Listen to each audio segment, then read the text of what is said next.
नमस्ते देवदेवेश त्वत्प्रसादाद् वदाम्यहम्।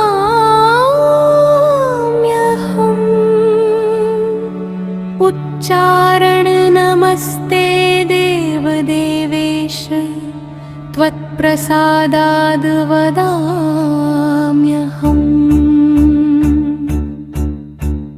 वाक्ये हीनेतिरिक्ते वा मां क्षमस्व सुरोत्तमम्।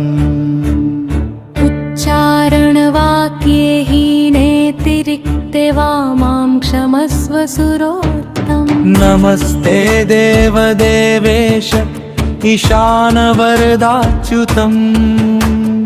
उच्चारण नमस्ते देवदेवेश ईशानवरदाच्युतम्।